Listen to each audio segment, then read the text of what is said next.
This is Smoking Irishman with a VR to Briar Boy. He's having his 800 subs contest. Congratulations on that, buddy. That's pretty cool. Wants to know what's in store for, in my view, what's in store for mankind.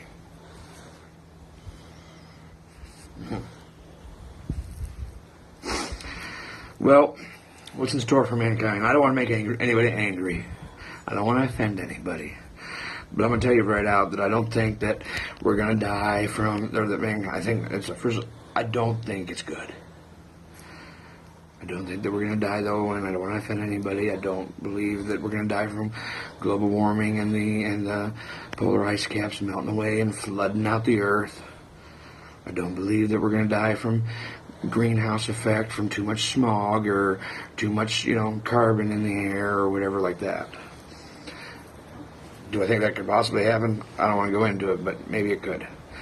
But I think what's going to happen before any of that happens, I think China's going to come knocking on our door and wanting their money back. And we're not going to have it. And even if we did have it, we're not going to pay it back.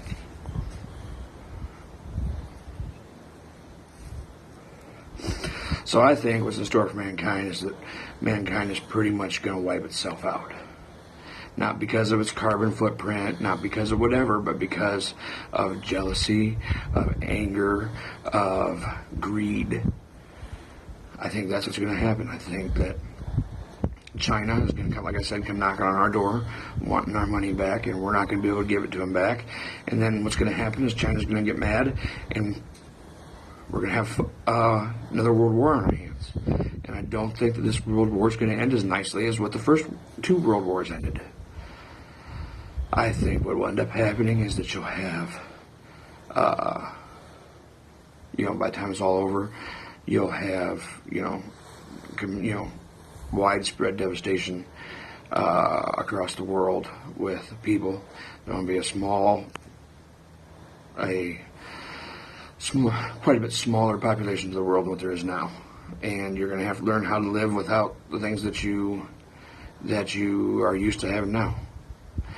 Those things might still be around, but a gallon of gas that's right now $2.30 something that I bought yesterday a gallon, $15 a gallon, if not more.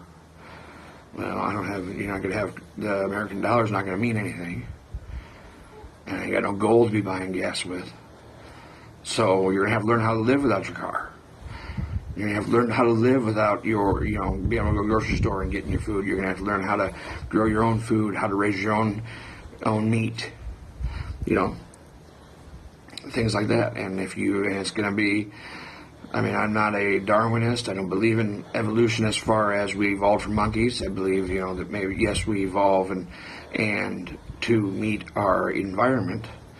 And that's what's going to happen, is you're going to have to evolve and learn to adapt. And it's going to be survival of the fittest. And it may also be survival of the most ruthless. It's going to be boiled down to, what are you going to do to protect your people?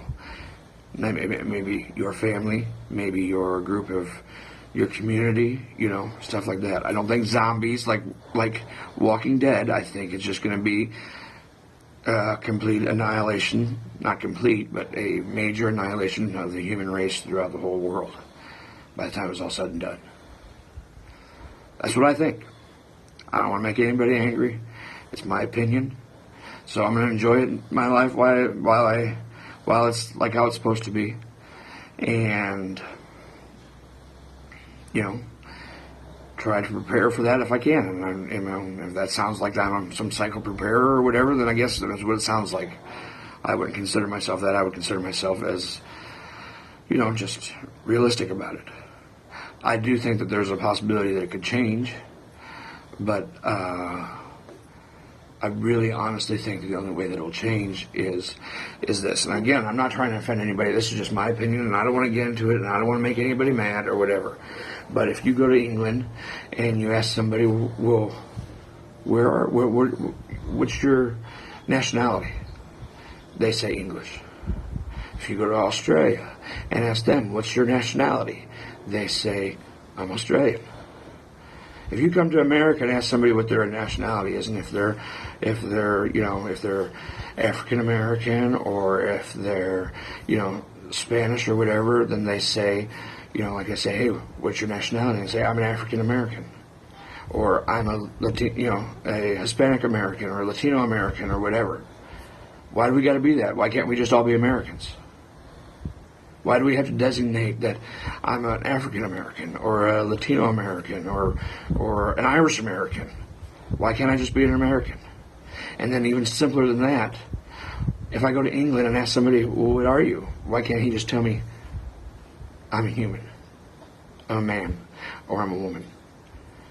I think that unity would be the only thing that would maybe change it. Unity enough that we don't have to worry about different governments, and we don't have to worry about whatever.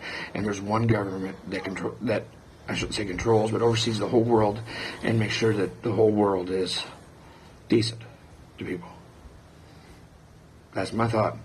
I appreciate the opportunity to tell you guys my thought. Congratulations, Briar Boy, on your 800 subs, which I'm sure is way over 800 now. Congratulations. Thanks for the opportunity again. Thanks for the contest. And as always, wherever you go, whatever you do, may the luck of the Irish be there with you. Thanks.